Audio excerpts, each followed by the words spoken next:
မင်္ဂလာပါလက်တော့အိမ်မှကြိုဆိုပါရရှင်အပတ်စဉ်ဗုဒ္ဓဟူးနေ့နဲ့တနင်္ဂနွေနေ့တွေမှာနေ့စဉ်အသုံးပြုလို့ရမယ်လွယ်ကူထိရောက်တဲ့ဖျားရက်တရားလေးတွေကိုသင်ပေးသွားမှာဖြစ်ပါတယ်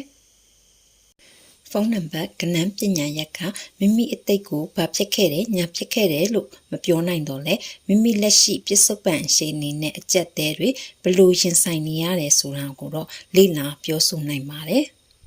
ဖုန်းနံပါတ်လေးတစ်လုံးပြောင်းလဲလိုက်ရုံနဲ့တင်ပဝစီးပွားရေးအိမ်ထောင်ရေးအချစ်ရေးကျန်းမာရေးပညာရေးစ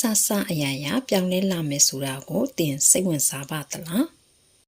တင်ပဝတူတက်ပြောင်းလဲဖို့ဖုန်းနံပါတ်လေးတစ်ခုပဲပြောင်းဖို့လိုပါတယ်ကိန်းကနန်းတွေမှာစွမ်းအားတွေရှိလို့နေပါတယ်ရှင်မိမိရဲ့မွေးနေ့ကိန်းကနန်းမှတ်ပုံတင်နံပါတ်နဲ့တခြားသောနံပါတ်တွေကိုပြောင်းလဲလို့မရပါနဲ့တင်တဲ့အတူရှိနေတဲ့ကင်ဆောင်ထားတဲ့ဖုန်းနံပါတ်ကိန်းကနန်းတွေကိုတော့ပြောင်းပြီးစိတ်ချမ်းသာကိုကျန်းမာဖြစ်အောင်ပြောင်းလဲနိုင်ပါတယ်ဈေးရောင်းဈေးဝယ်မိတ်ဆွေတွေအတွက် lucky number ကဏ္ဍလေးတွေဖြစ်တဲ့ဖုန်းနံပါတ်ကဏ္ဍလေးတွေထဲမှာဈေးရောင်းကောင်းစေတဲ့ငွေကြေးလက်ရစေတဲ့ဆွဲအားနံပါတ်လေးတွေရောင်းဝယ်ဖောက်ကားခြင်းအပြင်အပြောအဆိုကောင်းခြင်းစက်သွယ်ရေးကောင်းမွန်စေခြင်းပြရဆိုတဲ့ချစ်ခင်ဖွဲ့စကားတွေနဲ့ဈေးရောင်းကောင်းစေတဲ့အယောင်းဝယ်နဲ့ငွေကြေးလက်ရစေတဲ့နံပါတ်အသွယ်လေးတွေကိုသင်ပြပေးလိုက်ပါတယ်ရှင်နှစ်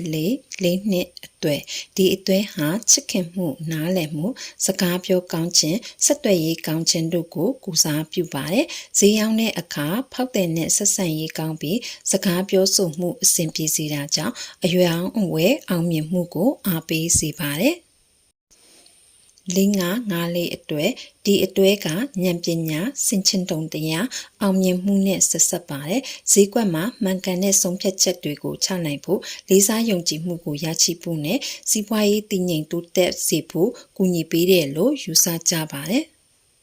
4664ဒီအတွဲဟာငွေကြေးချမ်းသာကြွယ်ဝမှုညှိနှိုင်းမှုကောင်းမွန်ခြင်းတို့ကိုကူစားပြုပါတယ်ငွေဝင်လွယ်စေခြင်းအယောင်းဝယ်ပြည်လဲအောင်ညှိနှိုင်းနိုင်စွမ်းတို့ကိုအားပေးတယ်လို့ယုံကြည်ကြပါတယ်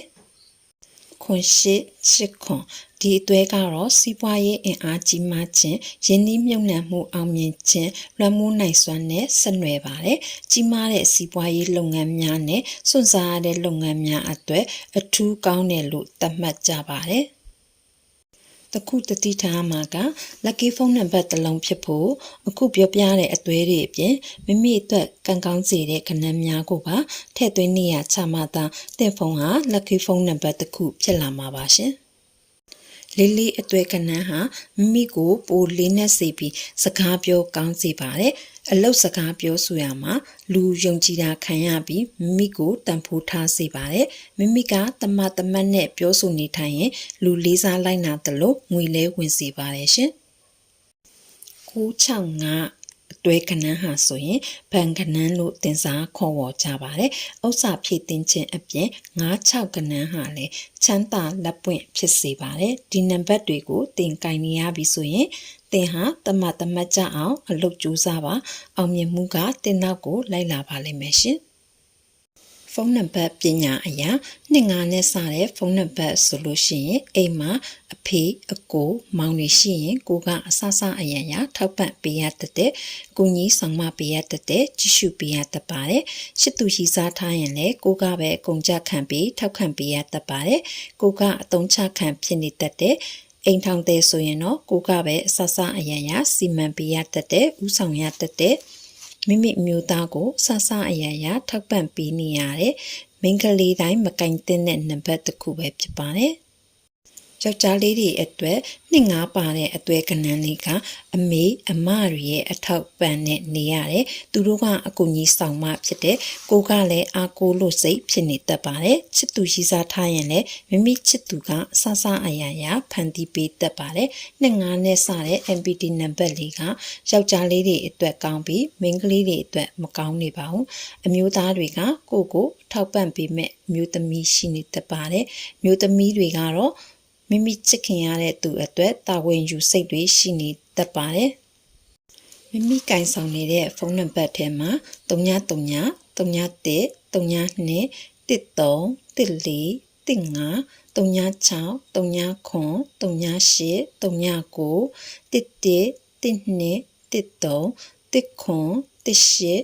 နှစ်ခွန်သုံးသုံးသုံးလေးသုံးခွန်သုံးရှစ်လေးခွန်လေးရှစ်ငါးနှစ်ငါးခွန်ငါးရှစ်၆ခွန်၆ရှစ်ခွန်ခွန်ရှစ်ရှစ်ဒီနံပါတ်အသွဲတွေမိမိဖုန်းနံပါတ်ထဲမှာပတ်လည်ပါနေရင်မကောင်းပါဘူး